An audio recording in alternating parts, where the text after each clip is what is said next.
We are in a race. The race is against time. We have to build cities. We need them, but we have to make them in a different way. We need a wave of innovation, not only for our way of life, but also for the planet. The consequences would be enormous if we lose this battle.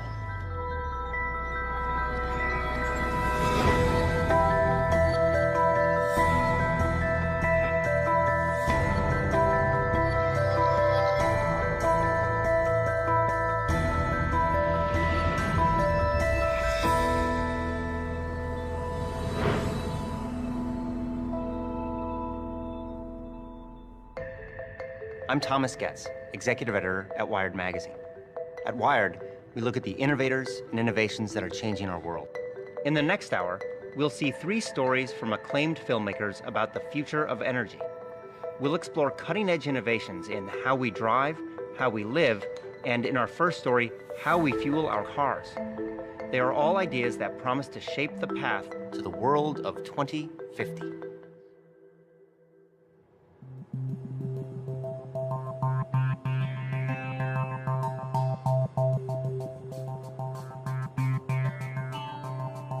The world has right now close to 1 billion cars, and we might double the number of cars on the planet by 2050. So if we double the number of vehicles, we really increase the amount of fuel they consume, and that's going to have a big, big footprint in terms of our demand for resources to move all those vehicles around. We're pulling up carbon that's been stored underground and burning it in our automobiles and putting all that carbon dioxide into the atmosphere. If we don't reduce that, we could have changes in the climate that we could never recover from. There's a number of forecasts for what type of transportation economy we could move into. One vision is that we will use more and more liquid fuels. Another one is we'll use more and more electricity. And right now, more of the industrial activity is focused around liquid biofuels. The thing about a fuel is it's really unparalleled on a weight basis how much energy is in a gallon of fuel. And even if batteries develop as some of the advocates hope they develop, we're not going to see batteries running large trucks, and we're certainly not going to see an electrified air fleet. We're going to need transportation fuels for those that will directly replace the petroleum-based fuels that we're using today. This has kicked off people looking at a whole range of other alternatives to petroleum in your tank.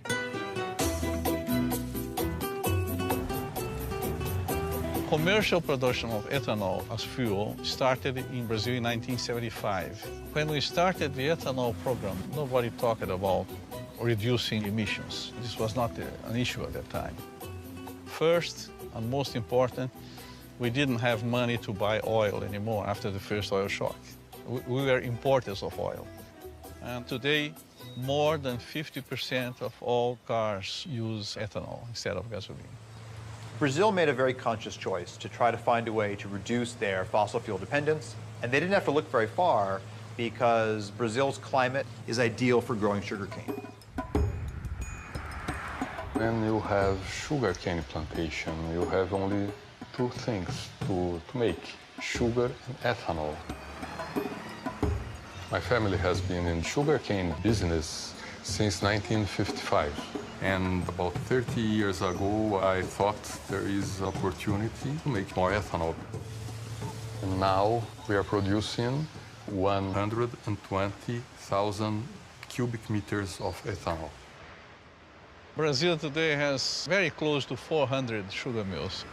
The overall sales is $30 billion US dollars, and this number is increasing. If you look at how they make ethanol and how efficient the process is, it's really a model for all of us. They grind the plant up, extract the sugar from the cane. The sugar goes into these large fermentation tanks, which combines sugars together with yeast that naturally produces ethanol. They use the rest of the plant to generate heat to distill the ethanol and turn it into fuel. They also use that heat to generate electricity renewably, not putting excess carbon dioxide in the atmosphere. Brazil has gotten to a point today where they're using about 40% less petroleum than they would be otherwise. But Brazil cannot supply the whole world with ethanol because they would have to cut very strongly into food production and into critical natural areas like the Amazon to make that happen. And this really boils down to the fact that there's only so much arable land, and growing fuel for our gas tanks is yet another demand on that landscape. We cannot kid ourselves in thinking that we found a general solution for the world problems. I think we will have to face the world in this way today. We have no oil in very large quantities anymore. We have no coal transformed in a clean way. In the meantime, we have to do the best we can. And the best at the moment is that we can do biofuels. Sugarcane to ethanol is an incredibly efficient process. You get out about 7 times the energy you put into growing the sugarcane. In the US, when we produce ethanol from corn, for every unit of input of energy, we get about the same amount of energy out. So we're really not gaining anything. We need a better process. We don't have to take what nature's given us. We can actually engineer plants and yeast to be more efficient, and that's the basis for a lot of the work that we're doing now. What we need to look at, though, is which of the pathways that come out of this are not only good financially, but those that are also good in sustainability. And this equation is really wide open right now. We are in a race to develop fuels. The race isn't with other countries, the race is against time.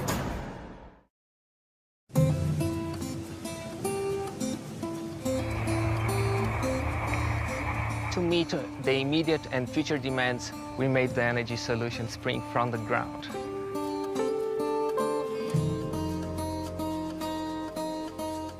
Brazil is the most efficient ethanol-producing country in the world.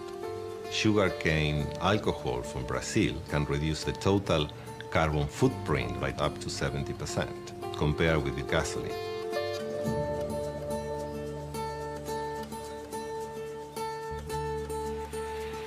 The biggest challenge for fuel providers and car manufacturers is to reduce CO2 emissions over the next 20 years.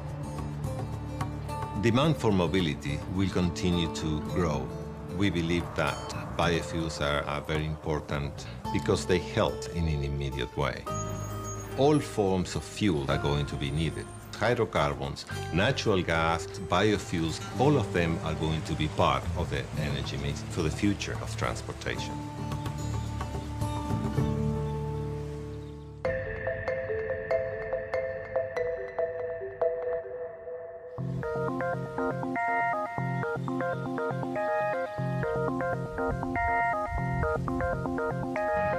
Brazil has been very successful at taking a resource they had and finding the process to make that into ethanol. And people call those first-generation biofuels.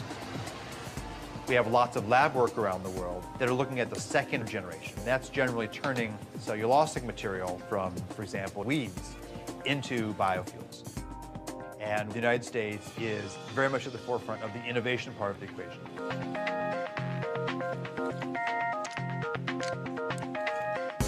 For centuries, we have been using yeast to consume glucose and produce wine and beer. We're trying to do something very similar, only we're engineering the yeast to consume that glucose and turn it into a fuel or a drug or chemical. We call this synthetic biology. And when I started in this area, many of my colleagues said, "Oh, Jay, this is great work, but where's the application? What are you going to do with these tools? Who cares?" Malaria is an enormous problem. In any one year, 1 million or so people die of the disease, and most of them are children under the age of 5. So we thought this was a great opportunity to engineer yeast to produce an anti-malarial drug called artemisinin. This drug is derived from plants right now, but it's too expensive for people in the developing world. So my laboratory engineered yeast to produce small quantities of artemisinin. Now that process is being scaled up and we'll have this drug on the market shortly, but at a substantially reduced cost. It turns out that anti-malarial drug is a hydrocarbon, and it's very similar in many ways to diesel fuel. We thought, gosh, we could turn our attention now to fuels. We could make a few changes in that microbe to turn it into a fuel-producing microbe. If we imagine that glucose is going to be our new petroleum, we need a source for that glucose. And so the crops that we're looking at are crops like switchgrass. This is a native grass that grows without a lot of water and on marginal lands, but we could turn into energy farms. The challenge, though, is that unlike sugarcane, it's very difficult to get the sugar out of that biomass. So we use what we call a pretreatment process to extract the glucose from the plant, and then we feed that glucose to a yeast that we've engineered to produce hydrocarbons. And that yeast takes in the sugar, and it changes its composition and gives us this high-energy molecule. They float to the top, you skim them off, you put them in your tank.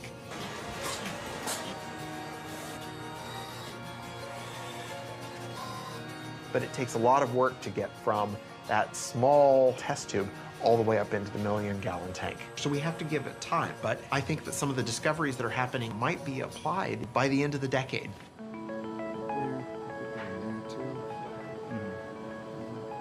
In terms of a sustainable equation for the planet, the role of biofuels is quite tricky.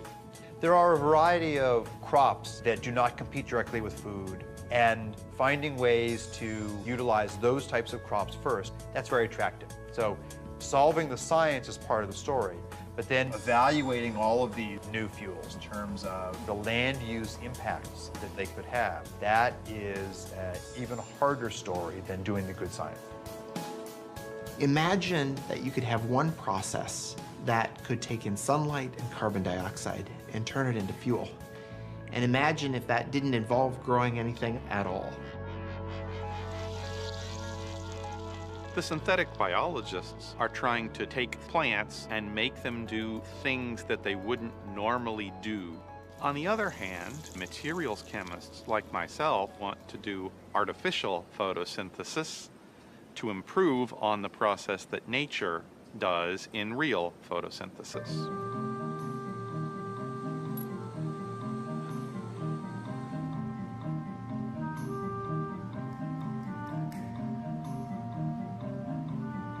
We should follow the blueprint of plants converting sunlight into fuel, but take the approach that it could be much simpler. All we really need is a light absorber that absorbs sunlight. We also need a catalyst like iron or nickel. So when you see the hydrogen coming off of the photoactive material, that's an example of a semiconductor breaking the chemical bonds of water to make hydrogen and oxygen. Ultimately, our pieces are going to be contained in something that is easy to roll out like bubble wrap, where in would come sunlight and water. You would vent the oxygen to the air, but the bottom would wick out your liquid or gaseous fuel that then you could collect and use for our cars and planes and storage.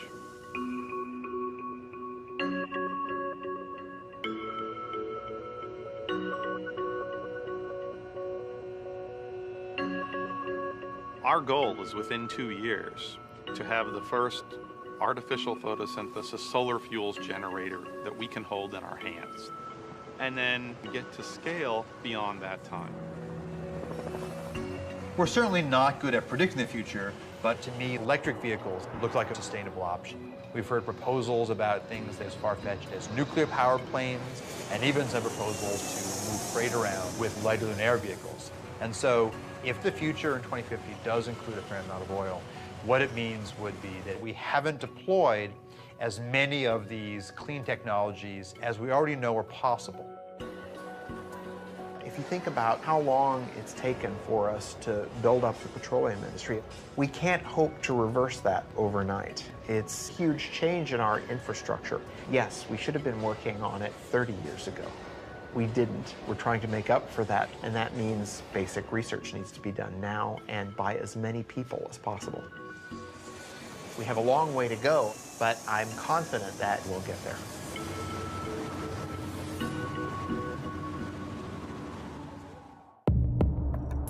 In the future, 3D maps are going to help people get places more efficiently.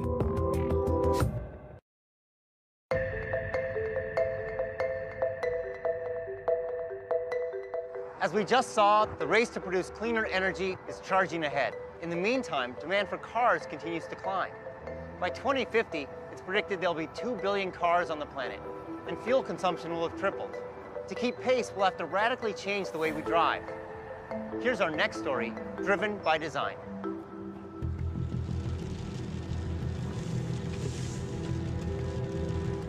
The automobile came around.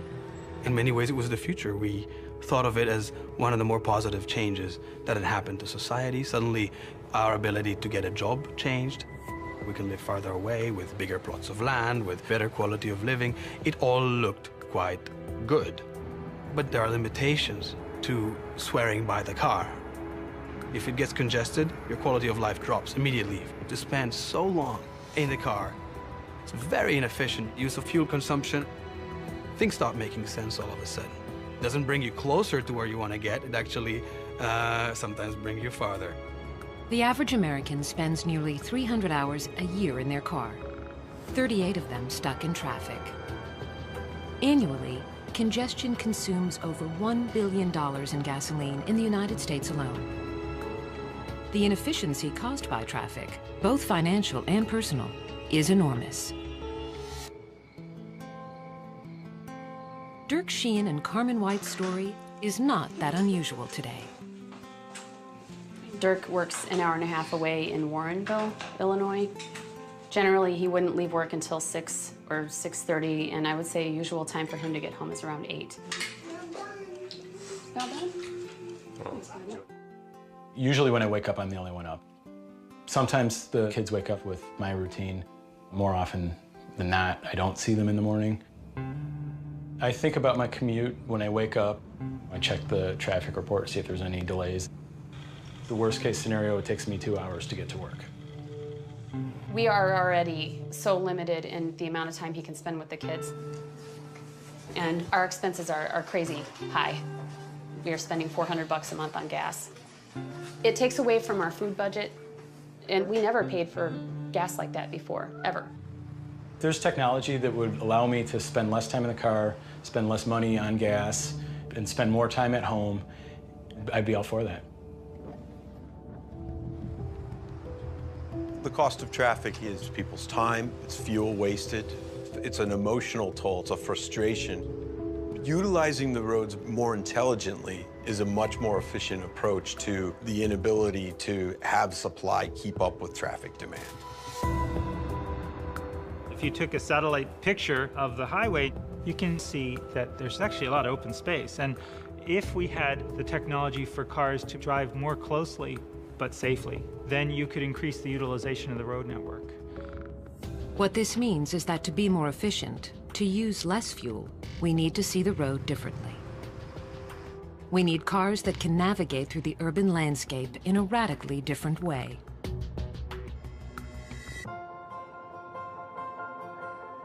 Maps in the future are going to be able to help people get places either more safely or more efficiently.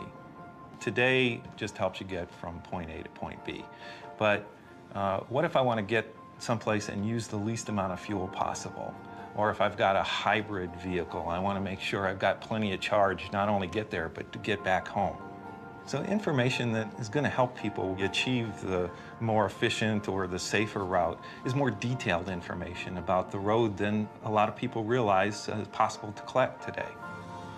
Here in Chicago, Nokia's Location and Commerce Unit is developing the next generation of mapping. LiDAR, sonar, 360-degree video, all are components of what Nokia calls digital mapping. We use 64 lasers that rotate and they collect data in a 3D way about the world. It creates what we call a point cloud of information. That point cloud allows us to measure distances then between the points that we collect.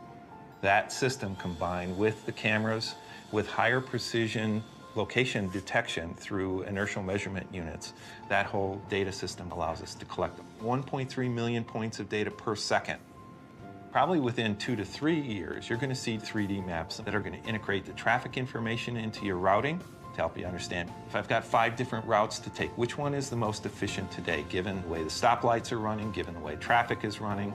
All of those factors are going to be taken into consideration to make sure I've got the best route. But better mapping that can integrate topography, infrastructure, and density is only part of the answer.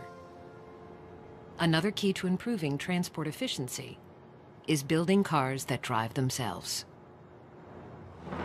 Autonomous vehicle technology has a tremendous potential to improve efficiency of our road infrastructure.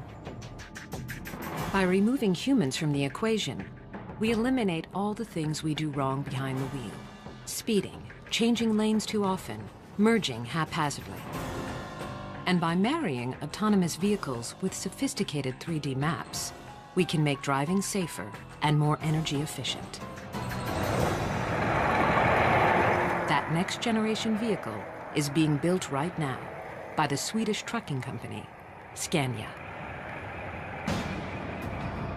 The solution, as you see it, is that the vehicles can utilize intelligent maps, three-dimensional maps with traffic information.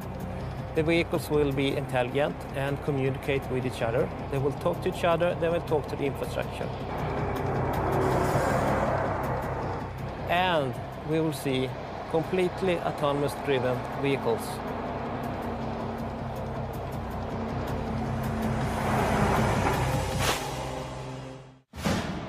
The goal was to have multiple robots and see if they could go 60 miles fully autonomously.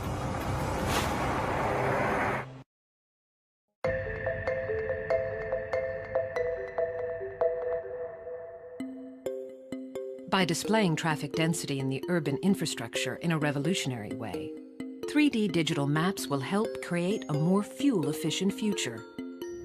But these technologies are limited by the drivers who sit behind the wheel. Some believe that for cars and trucks to be truly energy efficient, they will need to drive themselves. The technology is coming into play through sensors and capabilities for cars to drive autonomously. In 2007, the United States Department of Defense held a competition to see if a completely autonomous, self-driving vehicle was possible. DARPA stands for the Defense Advanced Research Projects Agency. They held a competition to develop self-driving robots that could drive themselves in traffic. The goal was to have multiple robots, turn them loose on a course, and see if they could go 60 miles in 6 hours fully autonomously. Driving may be one of the most complex things we do every day. Drivers make dozens of decisions at any given moment. One study found that drivers were exposed to over 1,300 items of information per minute. We make so many decisions when we're driving without even thinking about it. So in creating our vehicle, a great component of the enterprise was developing software to handle lots of sensors, feeding lots of data, and generating a bunch of potential paths that the vehicle might follow. And even though the robot doesn't have the ability to predict the future, by using this fast random path generation, the robot could anticipate a potential accident and choose a path to avoid it, because it's always thinking about what things could the car do next. No one expects millions of cars driving themselves anytime soon. But there is a place where self-navigating technologies are being optimized to create the vehicle of the future. We are on the Scania test track outside Stockholm, where we have basically, it looks like a highway, but it's a separate test track where we conduct our own experiments. Scania, the Swedish trucking company, has recently begun testing its next generation of long-haul truck. Utilizing radar, sonar, and intelligent mapping, they've been able to drastically reduce fuel consumption. We have this example with platooning, where we make use of the reduction in air resistance or air drag that you get from driving close to each other with heavy-duty vehicles. And in order to control this, you need to know where the other vehicles are, where their position, their velocity, their actions in the near future. And to be very close to the vehicle ahead of you requires that you have very accurate control. If you look at robotics broadly, there's a wonderful set of research on people looking at schooling of fish and and trying to develop the ability for robots to work together like that. So they're wonderful examples from nature of how cooperation can lead to more efficient resource utilization. You can see it when people are competing in Tour de France. They platoon to reduce air drag. They are not bicycling behind each other that close because it's fun or because they are racing. It is because they are reducing air drag, sitting behind the man who is leading. A truck traveling 55 miles per hour expends half its energy just to move the air around it. At 65 miles per hour, that number jumps to almost 2/3. Even if platooning can reduce the energy used by 10%, the savings would be substantial. If a vehicle in front of another vehicle wants to brake, it immediately sends out the brake message to the other vehicles. So they actually brake at the same time. The way we do this is we have an automated system. So now, for instance, if I take my feet off the acceleration pedal and turn the system on, the velocity is automatically governed by getting information from the vehicle ahead through its wireless system. We want these vehicles to maintain a short relative distance. So through this system, we can reduce the fuel consumption by utilizing the air drag reduction by 10%. And 10% would mean he will be able to save approximately 8,000 euros per single heavy-duty vehicle per year.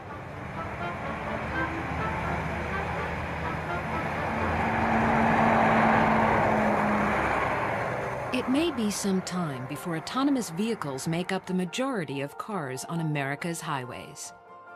Nevertheless, some of these technologies are already making their way into our lives.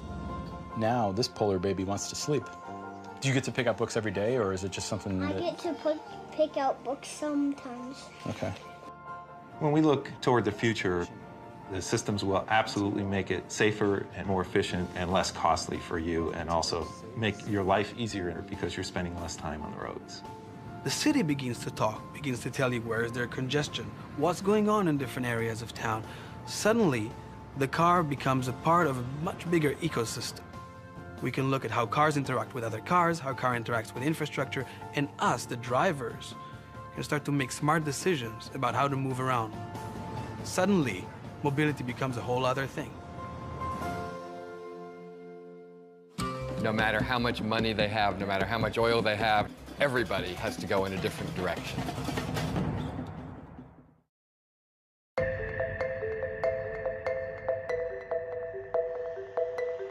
We've seen that changing the way we drive can improve transportation efficiencies.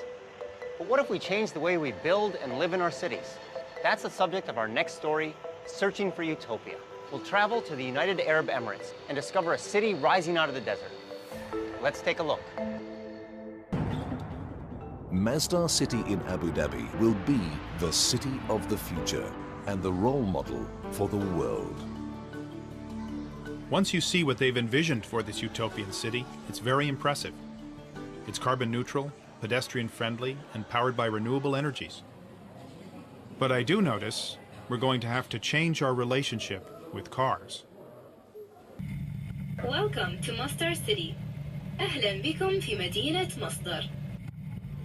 We are driving in the bowels of Masdar City in an electric transportation system. It's slightly unnerving to sit in this for the first time. And where are we going? The first big move the architects at Foster & Partners made was to put all transportation underneath the city, leaving the streets of Masdar totally free of cars. The place reminded me of a medieval city, and actually, many design elements are adapted from ancient Arabic towns and villages. It's all about looking back into history to move forward. There's some very, very simple ideas that have a huge impact. This is the pedestrian zone, there's no cars here. This has enabled us to push our streets together to take the advantage of the shade, channel the cooling breezes through. The whole scale here is based on the human being, it's not based on the motor car. As soon as you lift up the pedestrian plane by 7 meters, you've suddenly captured this breeze. What you can see here in the balcony is we've got a modern interpretation of an ancient Arabic screen. What we must avoid is direct sunlight hitting any piece of glass. As soon as the sun hits the glass, the heat's transferred into the building and we have to use more energy to cool it down. Can this really make all that much of a difference? Yeah, absolutely. For example, downtown Abu Dhabi, 60-metre wide streets, black asphalt, mirrored, reflective buildings, no relief from the sun. On a day in September, the air temperature in both places was 39 degrees. In Abu Dhabi, the temperature measured at the asphalt was 57 degrees. In Masdar, the temperature measured on the ground is 33 degrees, so we've actually lowered the air temperature. We're trying to do as much as possible with as little as possible. These simple design moves cut air conditioning needs by 60%. But this place is also technically very sophisticated. The roof panels not only provide shade, they also generate electricity. And the walls themselves are made of glass-reinforced concrete, literally sand taken from the desert. Everything here is geared towards maximizing energy efficiency. Masdar does represent a whole different value system. It represents an acknowledgement that eventually everybody has to go in a different kind of direction, no matter how much money they have, no matter how much oil they have, no matter anything else. All of the cities here in this part of the world have come out of nowhere. There was nothing here not so long ago, except small settlements in the desert. And then all of this oil and all of this money, and suddenly, you know, wham, these cities started popping up. But they sprung up in a false love of a Western model that was already out of date. The model of the late 20th century automobile-based, energy-hogging city.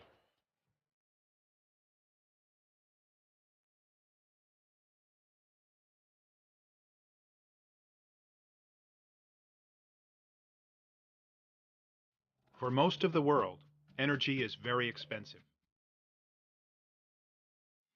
But the United Arab Emirates is sitting on 10% of the world's oil. And energy is cheap.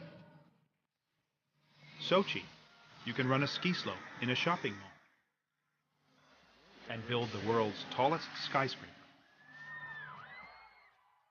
But even here, cheap energy won't last forever, and the people behind Masdar are determined to find alternatives.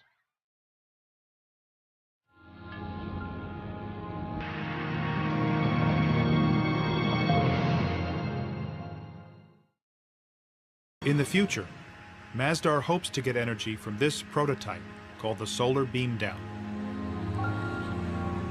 Using highly reflective mirrors, the Solar Beam Down may generate power more cheaply and ecologically than silicon panels.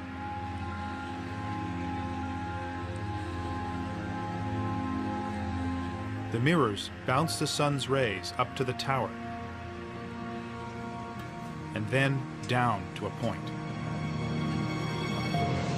Reaching a temperature of 600 degrees, steam can be generated to run turbines to make electricity.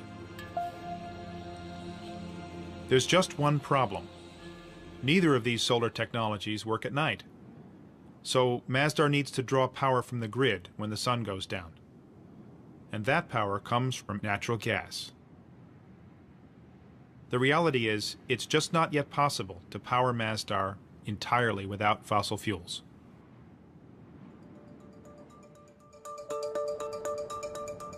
The great challenge with Masdar will be, how do you make it a place that will not be just this ideal city that no other place could actually aspire to because it doesn't seem real?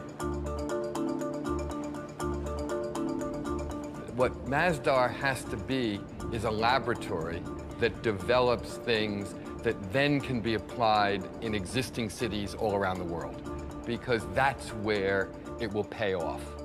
There's no payoff if it's just about itself. The payoff is, how can everything it's trying to do matter in the rest of the world?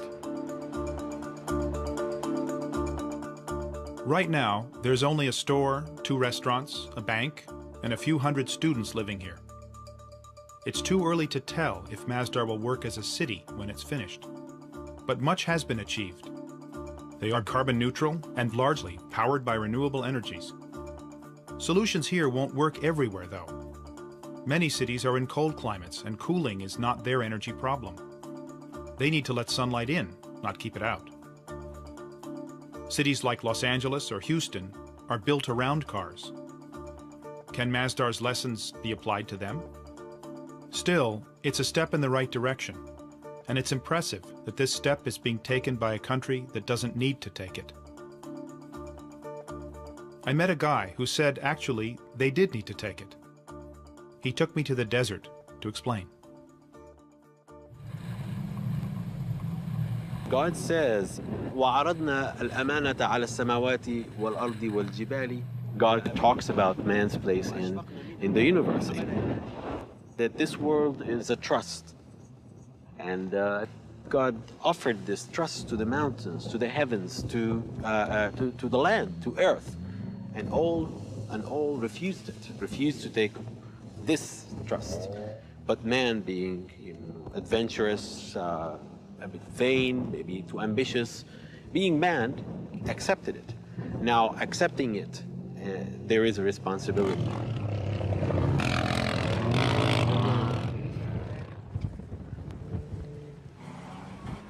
Taking responsibility isn't always easy. Utopia may be unattainable, but we must reach for it. And Masdar does give us a clue to what cities will be like in the future. They may not look quite like Masdar, but they will be shaped by the same concerns, by energy, where it comes from, and how it's used. The way we've been building cities lately is unsustainable. We can't go on building them that way. But to say that we can't build cities the way we have been building them doesn't mean we can't build cities in the future. In fact, we have to build cities. Cities are the essential statement of human civilization. So we will continue to make them. But we have to make them in a different way.